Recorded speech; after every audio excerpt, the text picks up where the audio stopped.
Hello everyone, welcome to my channel. তো দেখো, এখন বাজে বিকেল 4টে। আমি ঘুম থেকে উঠে পড়েছি, কারণ তোমাদের ভাই কাজে যাবে, তো তার জন্য আমাকে কিছু একটা রান্না করে দিতে হবে। আর আমার শাশুড়ি মা নেই, সে গেছে বাজার, কারণ কালকে আমাদের এখানে পুজো আছে, ফল বাজার করতে গেছে, পুজোর যা যা সামগ্রিক সেই সব। তো তোমাদের ভাই আমাকে সকালেই বলেছিল যে আজকে সে আলুর দম আর মুড়ি নিয়ে যাবে। সেই জন্য আমি আর বেলাবেলি উঠে পড়েছি, কারণ বাড়ির সব কাজ গুটিয়ে আমাকে ওকে রেডি করে পাঠাতে হবে। তো সেই জন্যে দেখো, আমি এখানে ডুমো ডুমো করে আলু কেটে নিয়েছি, ধনেপাতা, কাঁচা লঙ্কা। তো আলুগুলোকে ভালো করে ধুয়ে আমি সেদ্ধ করতে দিয়ে দিয়েছি। এরপর সেদ্ধ হোক, তার ফাঁকে আমি বাড়ির কাজগুলো সব গুছিয়ে নিয়েছি। এদিকে আলুটাও সেদ্ধ হয়ে গেছে, আর আমি কড়াই দিয়ে দিয়েছিলাম সর্ষের তেল, পাঁচফোড়ন, তারপর লঙ্কা, আলু অল্প ভেজে নিয়ে তার মধ্যে নুন দিয়ে, পরিমাণ মতো নুন দিয়ে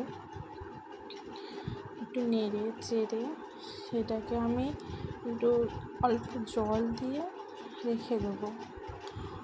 ভালো করে এখানে নুনটাকে নেড়ে নিচ্ছি, যাতে সব আলুগুলোতে ভালো করে নুনটা থাকে। তো আমি এখানে জল দিয়ে রেখেছিলাম, তো অল্প আদা আমি দিয়ে দিয়েছি, সেটা দেখাতে পারিনি। অল্প আদা দিয়ে আমি ভালো করে আদাটাকে কষিয়ে নিচ্ছি, কারণ নাহলে গন্ধ বেরোতে পারে, একটা আদার যে স্মেল, সেই স্মেলটা বেরোতে পারে। তারপর দেখো, আমি একে গুঁড়ো মশলা দিয়ে দিয়েছি, শুকনো লঙ্কা, তারপর হলদি গুঁড়ো, আর আমরা গোটা জিরে খাই, তো গোটা জিরে এখানে গুঁড়ো করা ছিল, সেই গোটা জিরে দিয়ে দিয়েছি। এরপরে মশলাগুলোকে ভালো করে কষিয়ে তারপর জল দেব।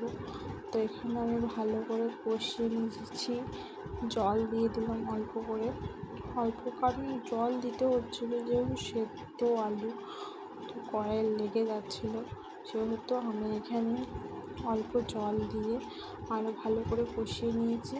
তারপর দিয়ে দিলাম অল্প চিনি।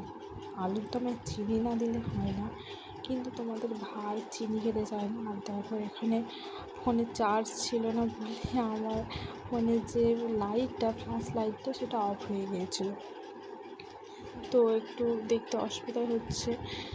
তারপর আমি জল দিয়ে দিয়েছিলাম পরিমাণ মতো জল দিয়ে কড়াইয়ের গায়ে যা লেগেছিল সেগুলোকে সব ভালো করে এক কাছে নিলাম।